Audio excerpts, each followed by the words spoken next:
నమస్తే బ్రో.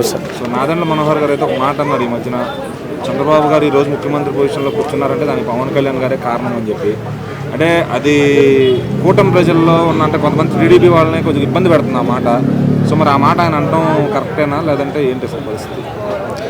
అంటే పవన్ కళ్యాణ్ అన్న ఉండడం వల్లనే కరెక్టే, కాకపోతే పవన్ కళ్యాణ్ అన్న ఉన్నాడు కాబట్టి ఈరోజు కూటమి ప్రభుత్వం గెలిచి ఇంత మెజార్టీ అందుకొని మోడీ గారితో బాగా క్లోజ్గా ఉండడం గిట్ట. సో పవన్ కళ్యాణ్ అన్న లేకపోతే పార్టీ గెలిచేది. సో పవన్ కళ్యాణ్ ఆయన చెప్పిన విధానం బాగానే ఉంది, కానీ యువత వాళ్ళు అర్థం చేసుకునే విధానం వేరేగా ఉంటుంది కదా. అంటే ఇప్పుడు ఫర్ సపోజ్ ఆయన ఆ మాట అనడం వల్ల అంటే ఎక్కడి నుంచి ఓట్ ట్రాన్స్ఫర్ దగ్గరికి వెళ్తుంది మొత్తం కూడా. మళ్ళీ ఓట్ ట్రాన్స్ఫర్ అయిన తర్వాత ఎవరికి ఎన్ని సీట్లు అనే దగ్గరికి వెళ్తుంది.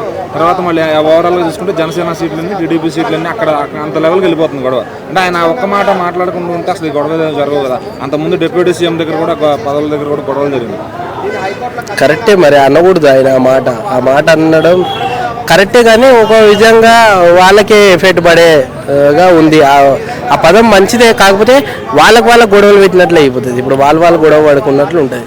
సో ఆయన మాట పవన్ కళ్యాణ్ అన్న గురించి, కూటమి ప్రభుత్వం గురించి చెప్పాలంటే పవన్ కళ్యాణ్ అన్న ఉండడం వల్లనే ఈరోజు ప్రభుత్వం ఏర్పడింది. అంటే మళ్ళీ పవన్ కళ్యాణ్ గారు కూడా 15 ఏళ్ల వరకు నన్ను బాబు గారిని వేరు చేయలేదని ఆయన స్టేట్మెంట్ ఇచ్చారు. మరి ఈ కార్యకర్తలు అంటే ఎవరైతే పెద్ద నాయకులు ఉన్నారో వాళ్ళు ఎందుకు అర్థం చేసుకోలేకపోతున్నారు?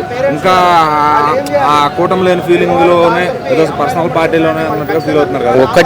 ఒకటి ఆపుకుంటే మంచిది అంటావా? ఒకటి ఏంటంటే ఇప్పుడు కూటమి ప్రభుత్వంతో గెలిచినా ఏదో ఒక పదవి ఇస్తే బాగుంటుందని ఆశపడతారు అందరూ.